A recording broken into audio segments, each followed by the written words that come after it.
Welcome to the Self-Evident Podcast. Good morning, folks. I am so glad you've joined us today. You got your boy Mike. You got Easy E. Yo, You got Ice T. over Hi. here. And you got no Massey. Why? We got second angle mic though. Ooh. We should like a dramatic movie scene. Like look into this camera Dun, and then dun, dun, dramatically dun, turn dun. your head. Ready? Dun, Dun dun dun dun dun. Should have been a villain in a movie someday. You are a villain. All right. Good morning, Sounds like a Destiny. movie. Hey, how are you doing? Man, she is faithful. Have you ever noticed that? Destiny is like the first one in. She is. Keep the door open, Destiny. Welcome everybody else in. Let's get this party started. Do not forget to go to theselfevidenttruth.com. Do not forget to go to theselfevidenttruth.com. We have a new blog that is getting put up today. Yes. Yes, getting put up today. A little bit different of a blog, but that's okay. We'll enjoy it. And let us know if there is stuff you want us to talk about. If you have topics, I need to know because I want to talk about those things for you. I want Mike, to help. What else can What? they find over on theselfevidenttruth.com? Oh, you see that plug? Oh, that was good. That's a producer taking charge. You can get yourself some merch.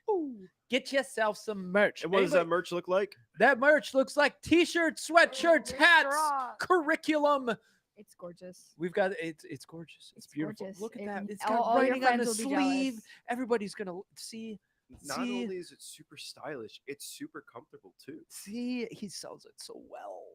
I love Thank it. you. Thank you. I've been working out. Can you tell?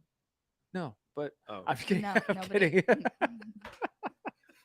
I just love it because that's like for a guy who works out, probably the biggest insult is, "Oh, you do? Really? dude. Really?" Carrie Booth's here. Carrie! Carrie, so good to see you. God bless Canada. Well, not the government, but God bless the Canadians. We love you. Our friends from the North, brothers and sisters from the North. See, Carrie, as an aside for nobody who cares, because nobody does, I grew up in Michigan and I played hockey. So Canada. we had a lot of interaction with Canadians. I went to Lake Superior State University for a year, so I literally could see Canada from our student center window. And I always enjoyed Canadians, except on the rink. I hated playing Canadians on the ice because they were so maddening in how they played. They're nice. But I until they enjoyed put it the at the same gloves time on. because I knew they weren't going to just be wusses out on the ice like those Europeans. I love to hit. And the funniest part was I started out as a defenseman just for a little bit, and I wanted to be a goalie. So I ended up being a goalie. And I'll never forget there was one game, it was not going well for me as a goalie in high school. And I knew I was about to get pulled. And I knew my coach wasn't going to pull me because I was doing poorly. It's because the whole team was just sucking. And I'll never forget there was a guy coming around behind the net, and I said, "Screw it." And I came out of the net and I just leveled the guy, Wow. blindsided him, just plowed him. And so I got a penalty, and of course somebody else has to serve the penalty. And when I got to the bench, my coach looked at me and he's like, "You're the only one hitting out there, so do what you got to do." But bro, it was so much fun. I miss playing hockey. I love watching hockey so much more than any other sport. I could care less about baseball, about football, even less about soccer than I do right now. Wow. Rude. Yeah, Hockey? say your high five. Soccer's amazing. How dare Ice T, you? what do Is you? the greatest because if somebody disagrees with something that happened, they drop their mitts and then deal with it like men. Exactly. People are like, we need to get fighting out of hockey. Man, No. I could go on a whole tangent about the philosophy behind fighting in hockey, but there is a reason and a purpose to it. There is absolutely a reason and a purpose to it. Hey, Carrie, we love our hockey. Yes, but we probably don't like the same team, Carrie. I'm just gonna say, Oh, who's your team? Red Wings. I don't. And No. and I know a lot of Canadians hate the Red Wings because they were so good for so long, but now they're not all that great. So, Carrie, who's your favorite hockey team? Destiny, who's your favorite hockey team? Everybody, who's your favorite hockey team? If you don't like hockey, well, you can find another podcast to go to. Is the Pittsburgh Penguins. Yeah. I can Some say understand it's that. not honky Yeah. till there's blood on the ice. I can agree to that. Oh, Carrie says she actually does like the Red Wings. We're friends. Oh, okay. We're friends. Well, Destiny says the only sport I'd watch is the horse riding things, but just because I used to ride horses and do dressage. Oh, good for you. Dressage is it's like the dancing of the horse world. Um, dude, can I be honest and vulnerable with all of you for a second? are you a horse guy? Actually, I was at one point. Oh, I got into riding, not Western saddle. I was riding English Ooh. because I wanted to do show jumping. That's pretty And- cool. Fancy. Yes, fun stuff. Fun stuff. So I started down that process, and I was just getting into the jumping, and then other sports took over.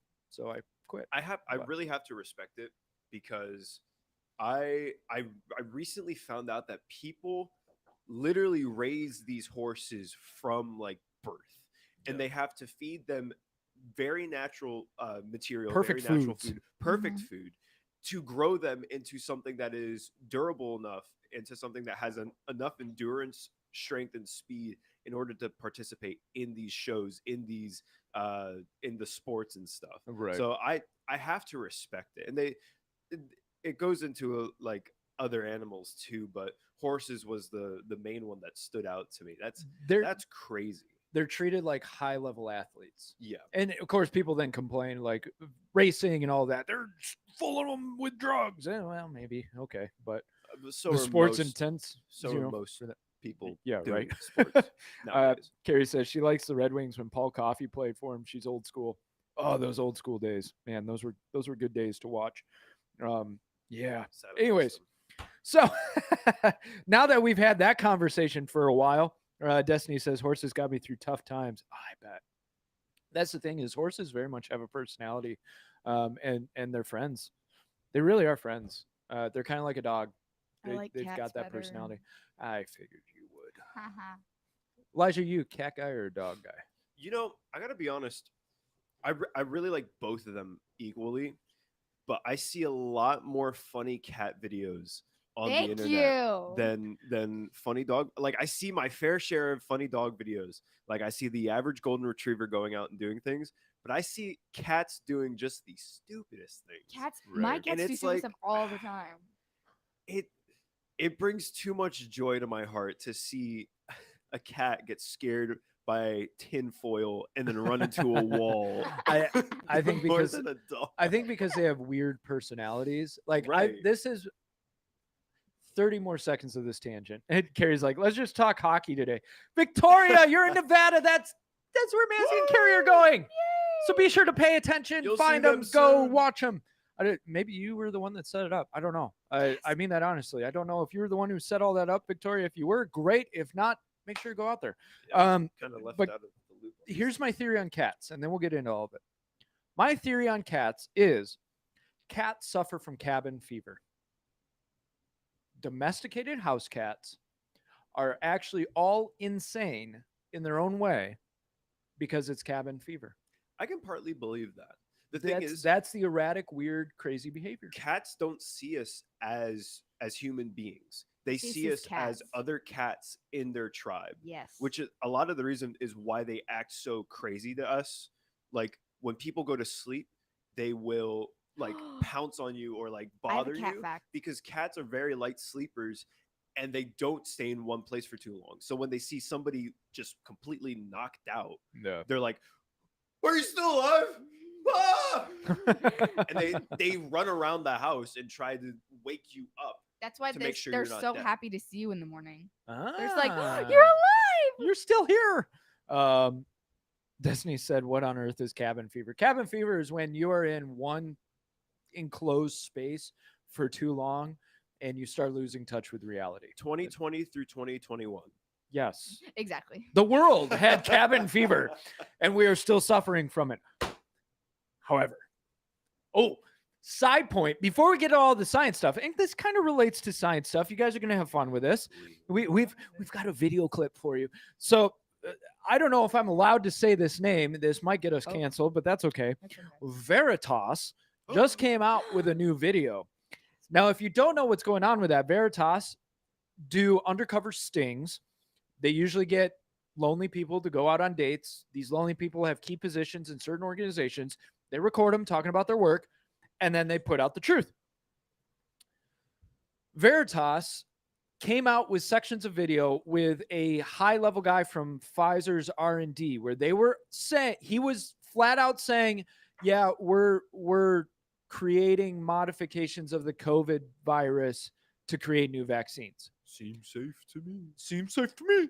Gain of function research. This is exactly what built the COVID virus. Now, the new video just came out where this guy admits we're seeing menstrual irregularities in women. And we hear it self-evident. We're talking about the effects of these vaccines in the world of women and reproductive health and all of that. And so, as a self-evident approved point, all I have to say is this. Yes, it's fact. Yes, you're right. You were right. Yes, it was. It happened. You're right again. You're right. It happened. You were correct. It's fact. It happened. This one took place. Is it possible this story is true? Yes, it is. We were right, folks. From the very beginning. We're not rubbing it in. We're not gloating or boasting. We're merely pointing out the fact that we were right. Again. I feel like we deserve credit for that. Clap for me. Just a little bit. Please clap. Yes. Please clap. Thank you. Thank you. We want to see clapping emojis. Yeah, in the- clapping emojis right now. Yes. I want clapping emojis. Even if you're listening on the podcast, audio, I want you clapping in your car, clapping at your work. I want people to think you're crazy. Carrie, I'm such a nerd. Make it so. Absolutely. That's all I can see. I can't even see Ripley's, believe it or not. I just see Star Trek. Victoria clapped. She said true. Thank you. It's so frustrating that all this stuff is coming out. And now slowly the mainstream media is saying, well, maybe this, maybe that. It's like, I've been telling you that for 2 years now. And now all of a sudden I'm not crazy. Mostly. But I was on point. Massey was on point. We were pointing this stuff out saying, look, there's some studies, there's some things that are showing that maybe this isn't what it is cracked up to be. There you are. Boom. We were proven right. Again. Bazinga. Just saying. Just saying. So, that being said, now why would that matter about science? Science. That is actually a perfect segue into today's topic. You're on Yeah, fire today. see, bro. I think It's the coffee and It the is. heart-shaped donut. it is. Yep. Yeah, easy. You got me a heart-shaped donut. Loves me. Aw. He loves me. I'm so thankful. So Golly. sweet. All right. I am not completely out of depth on this topic for you guys, but I'm not saying I'm completely in my wheelhouse. So I want you to understand what we're talking about today is more of a generalized view in the realm of science and God. This is not a science is awful and evil, only listen to God content. Although I will say, listen to God. What this is helping to clarify for you and hopefully fill in some gaps of how to view science, the scientific process, and how to reconcile your faith with science. Because at the end of the day, you are allowed to reconcile the two. And what I'm going to say at the very beginning is science is not settled. By its nature, science is not settled. Can we agree on that point? Because people will say, well, the science is settled. 97% of scientists agree climate change is destroying the earth. The IPCC said it. Wow. Wow. Except that statistic itself has been debunked.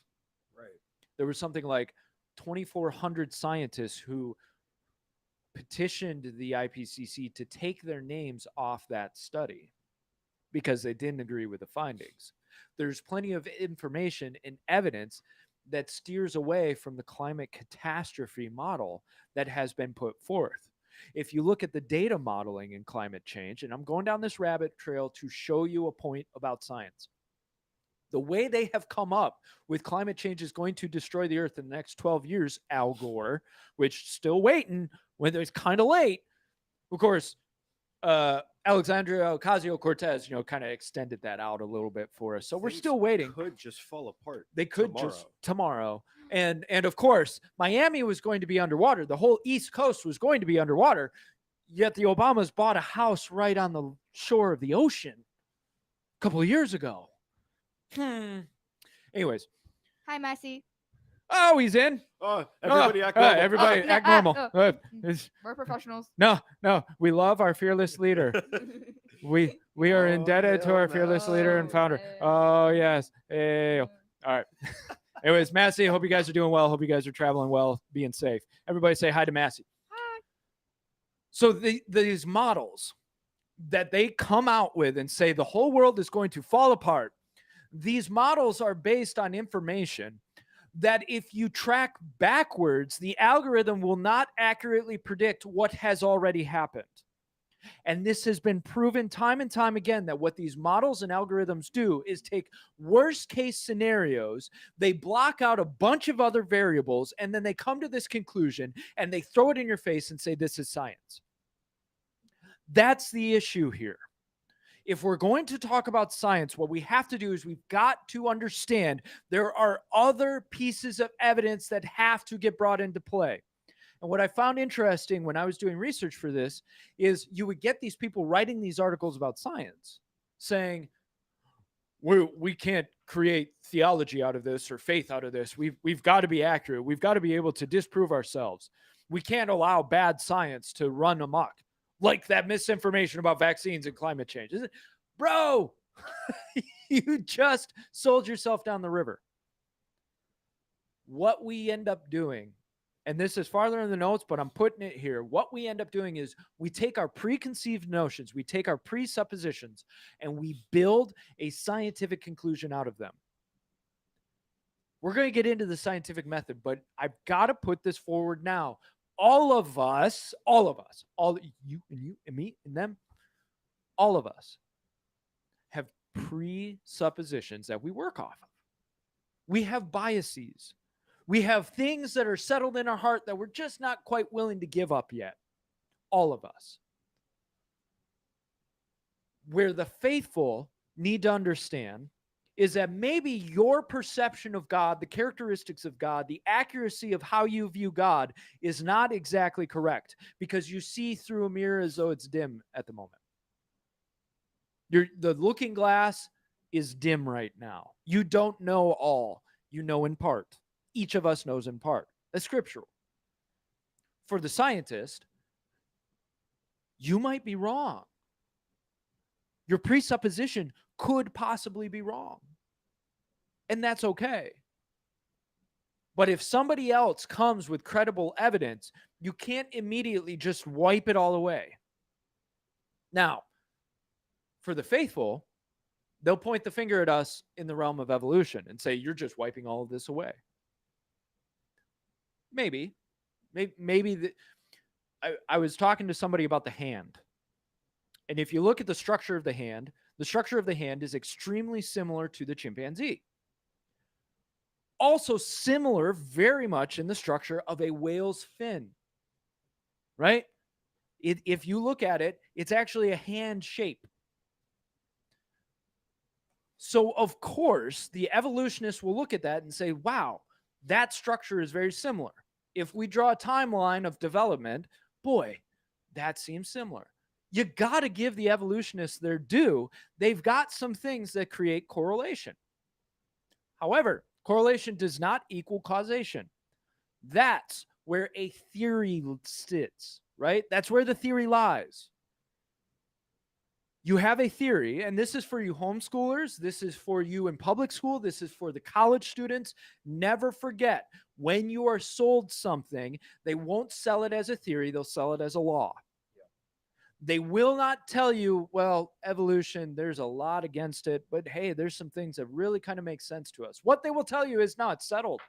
You crazy people for questioning this. How dare you? You are so insane. You're so myopic, closed-minded, bigot, fundamentalist religious people. You know, it's kind of crazy how the scientific method that we're taught in school doesn't really apply to science nowadays. Because before it was, what was it? It was like ask a question, then like write down what you think will happen Yeah. if you do this. I'm Right. learning that Test right it. now. Then with those test results, draw a conclusion and then continue share those results and then have other people do it. Right. Did you hear Ice-T? I'm just learning that now. Right? She's learning the scientific method. Right. And you're absolutely right. Pose a question, do an experiment to try and figure out, is that question true or not? You have your hypothesis. You say, is this coffee hot? My hypothesis is no. Here's how I'm going to study it. I'm going to take a sip and write down the temperature in my mouth. I'm going to put a thermometer in there and determine. Now, we could all say hot or cold is subjective. That's beside the point. But you come to a conclusion. Yes, this coffee is hot. My hypothesis was wrong. Or no, this coffee is cold. My hypothesis was correct. That's scientific process. Yeah. What we've done, though, is we've determined that science must have a conclusive, world-changing decision attached to it. Which that's not what science was ever made to be. Science was simply to be the study of how things work, the study of creation, as you put it here in the notes. Right. And that's, let's get into that. I do want to say, read a couple of these. So Carrie Booth said, Genesis Paradise, Lost movie was a real science opener for me. I don't know that movie. Carrie, can you tell me a little bit about it? Destiny says, I don't think science is to be completely isolated from faith. I've heard professors say that real science will point to God and align up with God. I agree with that, but let me give a caveat. And this is to get you into the mind of the person who's not the believer. What they'll say is your presupposition is that God is real. So therefore, anything in science that aligns with God, you'll point to. Anything that doesn't align with God, you won't point to. Now, I'm not saying don't do that, because my faith position is that God is real and God created all things. It's my faith position. So, of course, I'm interested in those things that prove God. It will make me squirrely and all of us squirrely if there's something that seems like it points away from God. Now, I rest in my faith that those things that seem to point away from God, there's something more to it. Yeah. And the spirit of science is to say, oh, maybe there's something more to this. But we draw our conclusions and we finish, and then it turns into a faith, right? So I'm going to get in a little bit just with the history of science, because I think science is so important. It's so valuable. And Ice-T, this is for you.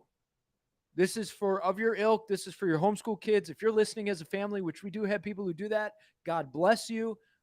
Enjoy science. Enjoy discovering God's creation. What you got for me, Izzy? Real quick, Carrie Booth has a great comment right here. She says, be guided by the Holy Spirit. I can hear things I may not understand, but my spirit will go, hey, this doesn't feel right. When that happens, do your own research. Just saying. No, I'm with you. And that's the beauty of, like, man, how often has the Holy Spirit guided me correctly? Oh, yeah. Right? You know, like when I didn't understand, Holy Spirit guided me, put me there. Destiny said, I see what you mean. I'm getting comfortable to say I don't know because I don't have the answers to everything. Absolutely. Dude, I'm right there. Absolutely. And I think that's a beautiful position for the faithful to take.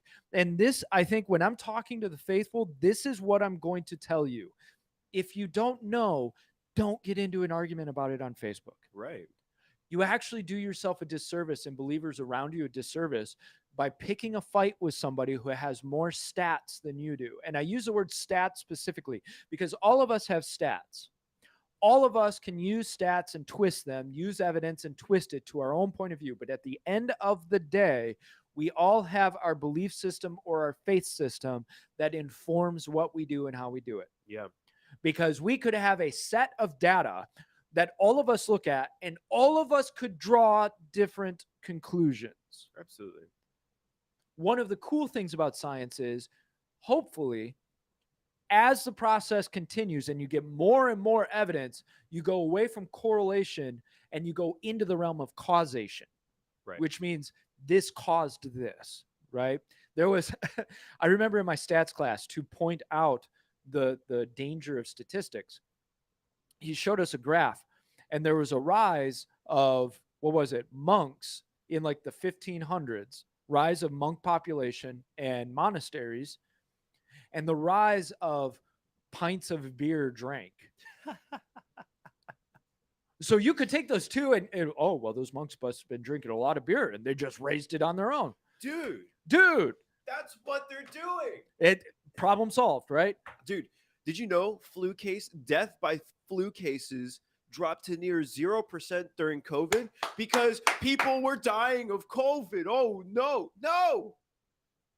People were dying of COVID. COVID wasn't the only thing out there. You make a perfect point. And this is, if you take nothing else away from this, this is where we have to have a sober mindset about science. And in the establishment, they will shove stuff down your throat. And when you disagree with it or you point something out, they will tell you you're crazy. You're not crazy. Flu and pneumonia cases went to almost zero during COVID pandemic. If you only take those two stat points, you go, oh, well, COVID overtook everything. COVID was the only sickness. Nobody was getting sick with flu or pneumonia. Think about what else could be going on. Think about what everybody's minds were directed towards. Think about what was everybody looking for. Now, if we plug that stuff in, now the explanation all of a sudden, instead of becoming, well, COVID just wiped everything else out. Pneumonia. Lung problems. Issues with the lungs. Bronchitis. Flu symptoms. It's amazing how those symptoms aren't all that far off from a little sickness called COVID. So perhaps when you came in with the symptoms of, I'm having trouble breathing, my lungs, I don't know what's going on, I can't get a breath, instead of the doctor going, let's check for pneumonia. It's COVID. It's COVID. It's COVID. COVID. Or It's COVID. Even as It's simple COVID. as let's check for if you have asthma or asthma in your family history. Right. My family history all have asthma. I don't. But yet, like, I still cough a lot. But that's because I get sick. COVID. And COVID. another point to all of this, they will tell you hospitals are overcrowded, they're overrun. It happens every single year. A hospital does not make money if they have empty rooms. So it's not necessarily that they're grabbing people off the street and shoving them in the rooms. They will make sure their capacity is running at about level. The other thing is, 10, 15 years ago, you were hearing about overcrowded hospitals with flu. There are newspaper articles you can search for in the early 2000s, in the 1990s, flu epidemic. Hospitals are overcrowded, overrun. COVID was not the creation of overcrowded hospitals. ICU units are designed to run at 85 to 95%. So when you hear ICUs are at 95%, they want to scare you because they know you're not thinking, well, maybe these ICU units are made to run at near capacity. They don't want 50 beds out of 100 empty because that's money going down the drain. I know people who work in the ICU, and there's never a dull moment there because they always have people to take care of. They always have like 3 to 4 patients they're constantly running to and from. There's always something to do there. There are always people in need. Right. Thank you. There's always people in need. So I'm going to read a couple of these comments, and maybe you guys can keep up with me. Carrie said they basically, from scientific perspective, they discuss Genesis. Using the Bible, they discuss creation, which I think some of that creation discussion stuff is really interesting because the evidence they put forward, the theories that they put forward are answer questions. And they'll go into like rock sediment layers and argue. They have found petrified trees that are in the middle of like 8 to 12 different sediment layers. Millions of years or gigantic disastrous flood. And actually, there's a new series out. I don't know about how new series, Ancient Apocalypse by Graham Hancock. I think I heard of I watched it, and it's a very interesting discussion. And if you watch it with a biblical mindset and an open mind at the same time, boy, you start seeing some pieces that plug in really cool ways. And he is shunned by the archaeology community and the scientific community because what he's saying is in 9600 BC or so, there was a disastrous flood. That all of these cultures around the world have this flood story, which, boy, that's massive evidence to me that maybe something happened. And so this disastrous flood wiped out civilizations that were advanced civilizations. That gets into the whole Atlantis theory. And then they had to rebuild because the scientific consensus is that about 6,000 years ago, man came onto the scene in his advanced stage and had to go from the ground up. And this guy's saying, no, there were advanced civilizations before us that got wiped out with a global flood, a global disaster. I say yes. I think so, because that's, hey, very similar to the biblical account. And he's putting forth more and more evidence. This is where science gets in its own way. Science needs to keep an open mind, a rational mind, and say, wow, there's some evidence that really points to this. Maybe we should explore that. Carrie says, boom, that can go for anything. Shut up if you don't know and you're in your lane and know something's wrong. Don't be a coward about it. Yes, please. I watch Christians argue online and I shake my head because please, guys, please. You may be doing more damage than good if you're not well versed in the conversation. It doesn't mean you don't love the person. It doesn't mean you don't pray for him. It doesn't mean that you're not allowed to engage, but just be careful about what you're engaging in, and is it getting into a debate that is not going to look good for anybody? There's very few of us. Scripture says that only few of us should be teachers. Yeah. That we're held to a highest standard. Don't be a teacher online. Don't be a teacher on Facebook unless you know that's your calling. That's your ministry. I am a teacher. In case you haven't noticed, that's my lane is teaching. You are? Really? What? I don't get into a lot of those Facebook arguments because I recognize, is this going to be a discussion or an argument? Yeah. On YouTube, I refuse to get into debates. I'll have a discussion. I had one just the other day with somebody in the comment section. At first, it came out a little bit brash. I'll usually call people out on that right away. They either shut up or they tend to calm themselves down. And this person made one line that was kind of brash. I called it out. He didn't recognize or point out that I called it out. That's okay. But we had a very solid conversation after that. He asked me what the evidence for my faith was, not in a demeaning way. He was open. He was like, you probably won't be able to give me anything that convinces me, but feel free. I'm open to hearing. Awesome, man. Let's have a discussion. If you can have those discussions, go for it. But no, if this is going to turn into casting your pearls before swine, you don't have to get involved. God does not need to be defended by your tongue on Facebook. Yeah. He can defend himself. Or your fingers on Facebook. It all makes sense. So Destiny said, C.S. Lewis talks about in Mere Christianity. The fact she referenced C.S. Lewis, my heart. I love C.S. My Lewis. heart. About how when two Christians argue, they do a disservice of ministering to unbelievers and it'll block that moment. Can't remember the exact way he said it, but that's my memory of it. Precisely. Be very careful. That really... Go ahead. I was just going to say, I get driven nuts when I see Christians bickering at each other or posting extremely critical content about other Christians or other pieces of Christianity. Do it privately. Yeah. Please. That's it bugs me when I see people online, like on Instagram or on YouTube, when they are casting down other people's beliefs. Like, we'll make jokes every now and then, but we'll leave it as jokes. And even then, the Lord still convicts me that those are still his children. And at the end of the day, they still believe that Christ is their salvation. Right. Yes, denominations exist and they cause division between God's people. But at the end of the day, we are called to make disciples of people who believe that Christ is their savior, Right. to fully rely on him for all of their needs, to believe that he is their protector, their provider, their shepherd, their keeper.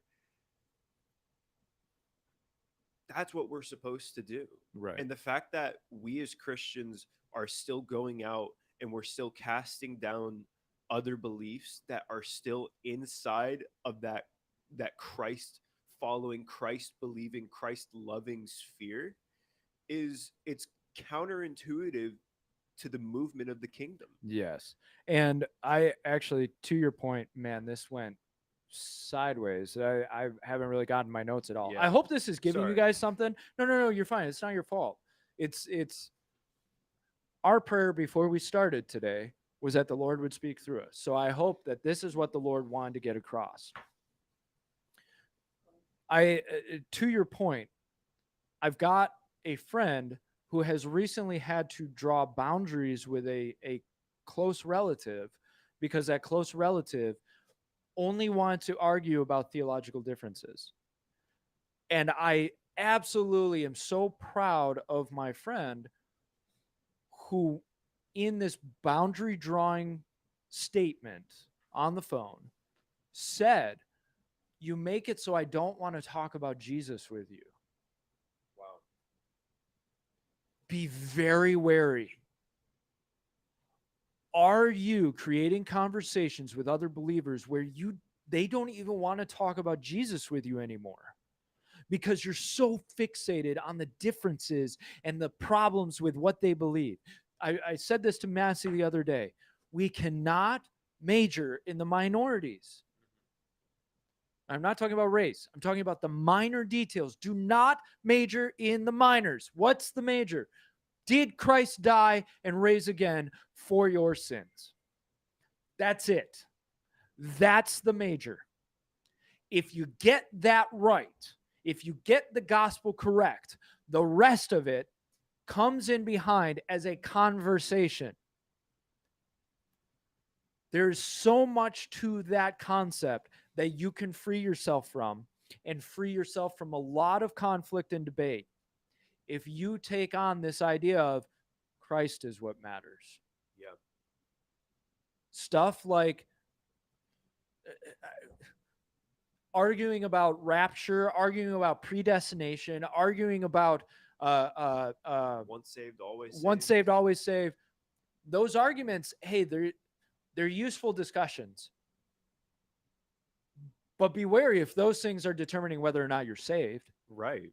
Because now all of a sudden you're creating a new gospel. The scripture specifically tells us to not worry about tomorrow, Right. because he's going to provide for us. Even if we sin and we mess up today, there are new mercies tomorrow. There's forgiveness in that moment. We have to turn to it. We have to accept it. We don't Right. have to worry about what's going to happen at the end of time when I'm already in the ground. Right. Worry about your walk with Christ now, because if you're so focused on what happened in the past, if you're too fixated on one point in time that's shaking your faith, or you're too focused on, I'm not saying this in the best of ways, but I hope you're hearing me out. If you're too focused on what will come and what will happen, and you're not focusing on the love of Christ, the love that Christ has for you, you're not going to be able to stay stable. Right. And I think I get passionate about this because it's like, guys, we're chopping at the wrong part of the tree. Christ is what matters. That's the end of it all. That's the trunk. Chop at that piece, right? I've had people, well, and I'm not trying to cast them under the bus, but I've had people who are like, well, why don't you care more about Revelation? I get it, and I appreciate Revelation, but my concern is for today. God's got Revelation handled. I'll do what I need to do to fight the battle that I've been called to fight, but at the end of the day, it's not up to me. Yeah. God's got it handled. If I'm with him and I'm in him and I'm focusing on Christ, just like Peter out on the water, as soon as Peter's eyes got off of Christ, that's when he started to sink.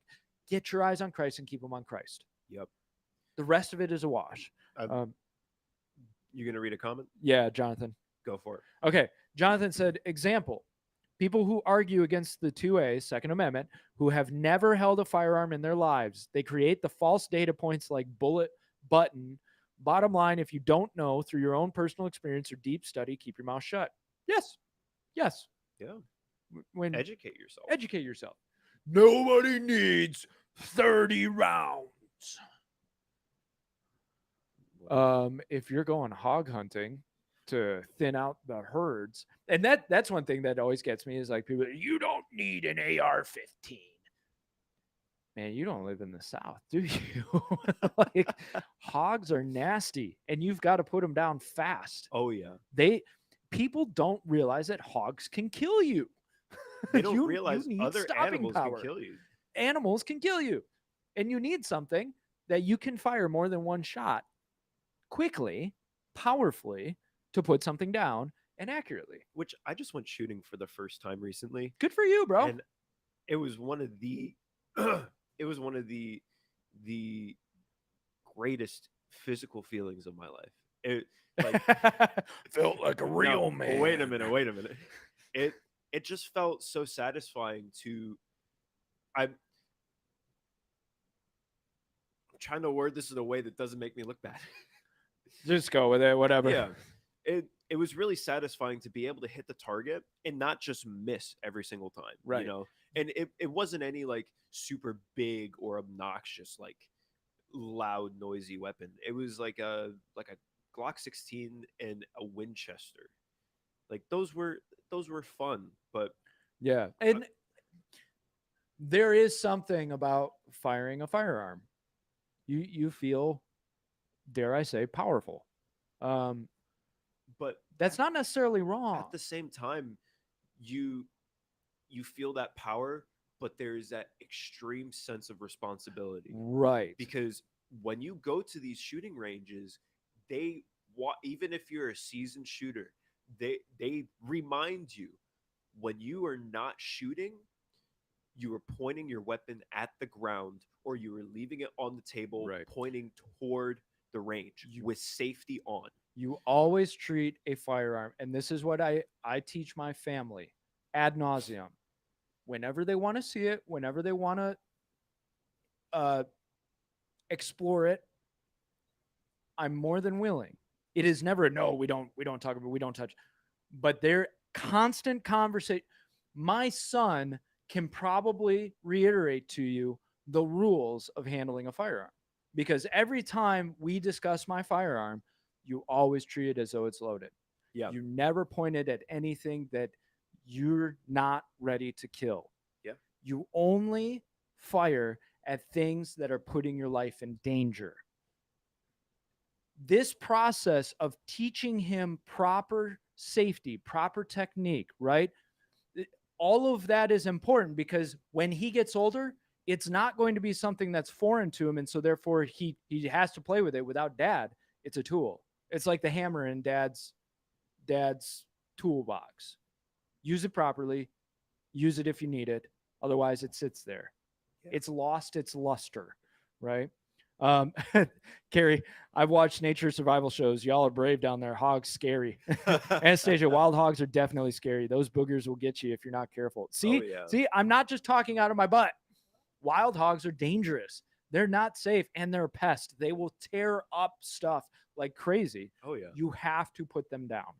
I kind of wanted to backtrack just wild hogs.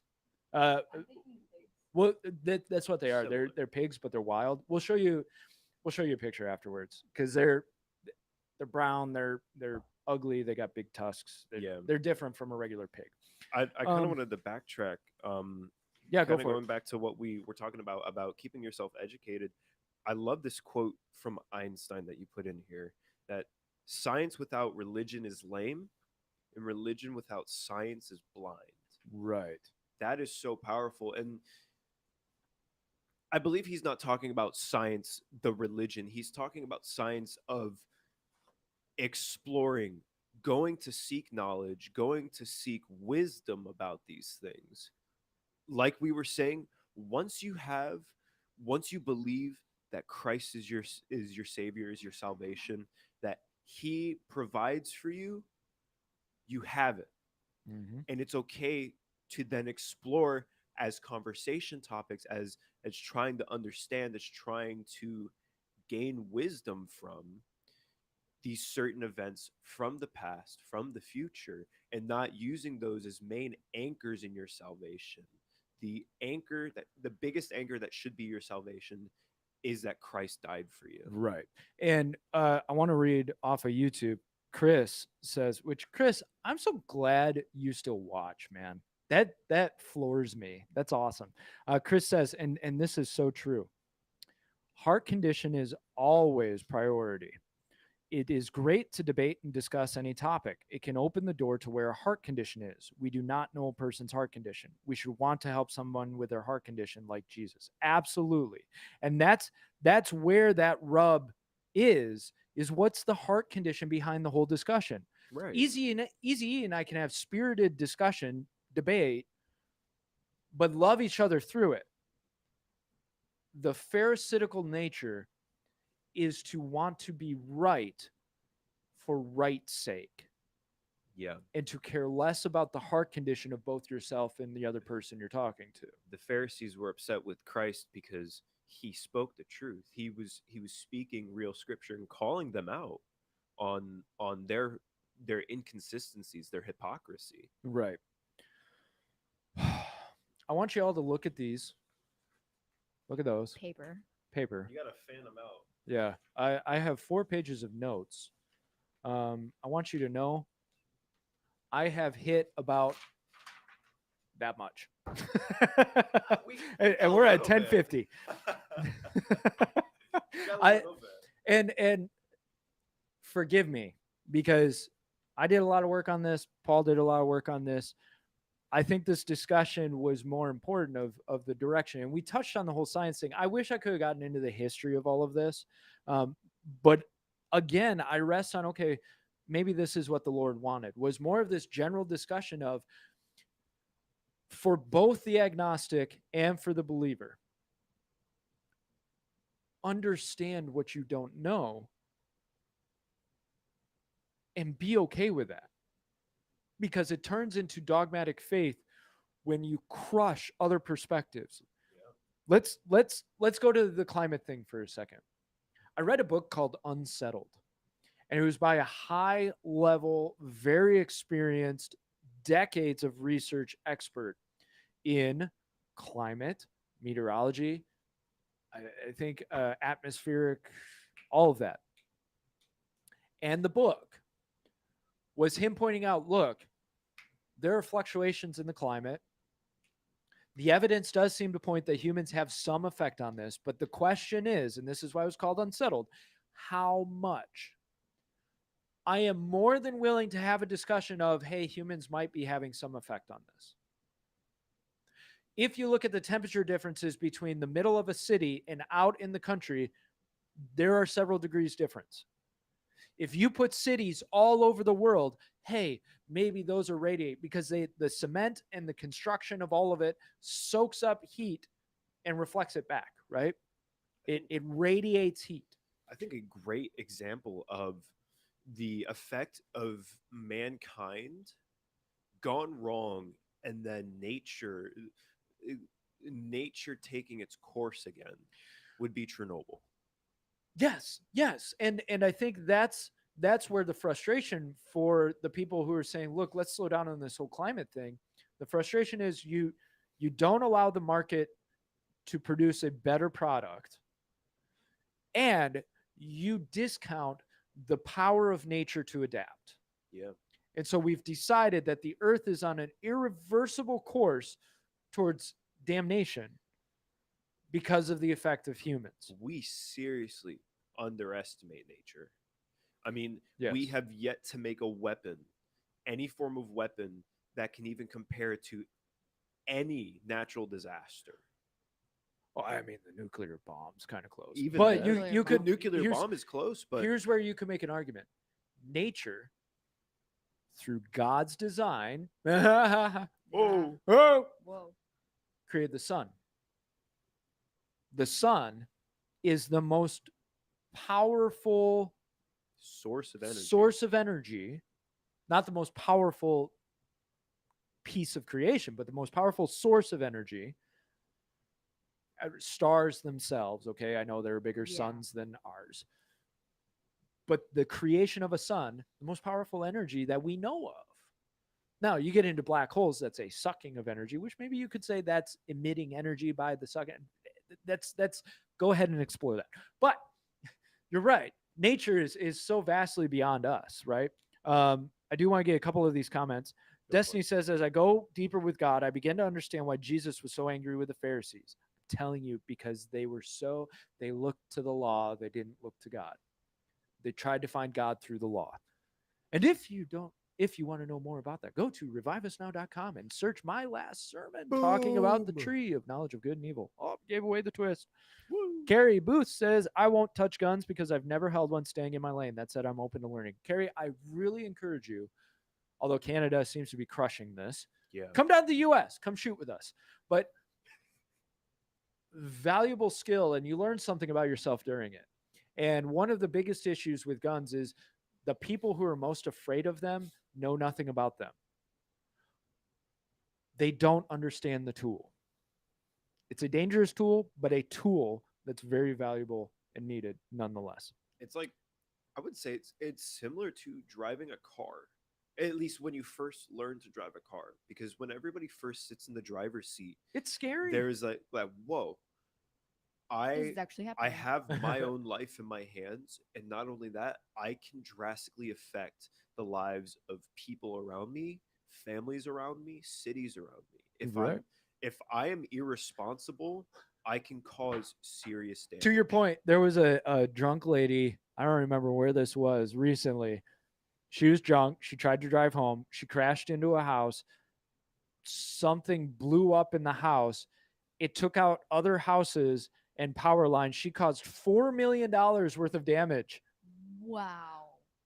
One night of drinking, one accident, $4 million worth of damage. And people want to outlaw firearms because they cause direct damage like that, even Right. though cars can simply be driven into something and cause They are- millions of dollars. You are driving a bullet Yeah. on wheels. You are truly. Anyways, Jonathan said next week. Yeah, I'm hoping I can get to this next week. This opens up so many conversation topics that I. Hey, you hit If- it. Go ahead. Go ahead. Okay. Oh. If you would like this topic for me to go more in depth of science, what science is in reality, scientism, which is basically creating a belief structure out of science, and God versus all of that. If you want me to cover this more, you have to let me know in the comments. If you're like, meh, doesn't matter, I am not offended if you say, go on, new topic, right? You got to let me know, though. If you're listening on the podcast, email me, selfevidentministriespodcast@gmail.com, all one word. selfevidentministriespodcast@gmail.com, all one word. Email me, let me know. So Destiny has a yes vote. I love topics like these. Make it a series. So we have one yes. So if you don't want me to do it, you better counteract Destiny right now. So far, 100%. 100%, one out of our one. results I got are a yes. Biden vote system going on here. America can be summed up in one word. Freaking. But hey, if you cover it Monday, I'm guaranteed to be quiet because I'd be too tired to Yep. contribute. Boy, you guys want a heavy science topic on Monday morning? You Monday let me know. morning, 7 a.m. Nobody else has commented, so I'm guessing Destiny's has a Oh, 1-0 Chris- vote. Chris Chris did. Jackson. Chris did. What'd Chris keep it say? coming. Chris said yes, keep it coming. Oh, we've got a 2-0 Two. vote. 2-0 to keep it up on the science topic. I do have some interesting information that'll help you understand how science interacts with the world, how science goes wrong, and how it can compare with faith or religion, and how you interact with God and science. So Carrie Booth says, I'm here. I'm good with it. She's that person who when you're in the back, she's sitting in the back of the car and you're driving, and the driver's like, "Okay, where are we going?" She's that person who's like, "I don't care, wherever. Let's do it. Let's do it."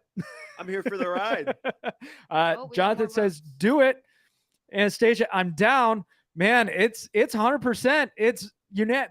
So Mike on is- Monday, You guys are making Mike's day. you really are. I love this. If anything, just because you're interacting, I wouldn't mind if everybody was like, "No, this sucks. Move on." But I love it that you guys are all. Carrie's like, "That's me. I'm prophetic. Let me tell you." I will cover science and God on Monday.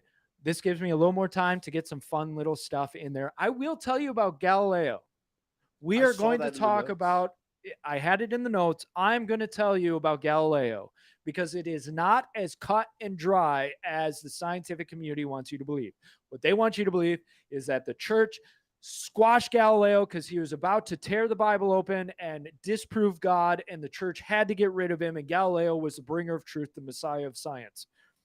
Not true, but you'll have to tune in on Monday to get the Ooh. Dun, answer. dun, dun. So until next time, I'm your host, Mike. Massey is in absentia. You got your co-host, Easy E, Ice-T. Oh, I love you guys. Jonathan, plot twist. Was Darwin a deist or a true atheist? Ooh, I know the answer, but I'm holding it till Monday. Jonathan, you will have to tune in to help me answer that question. And until next time, thank you for playing the Self-Evident Podcast.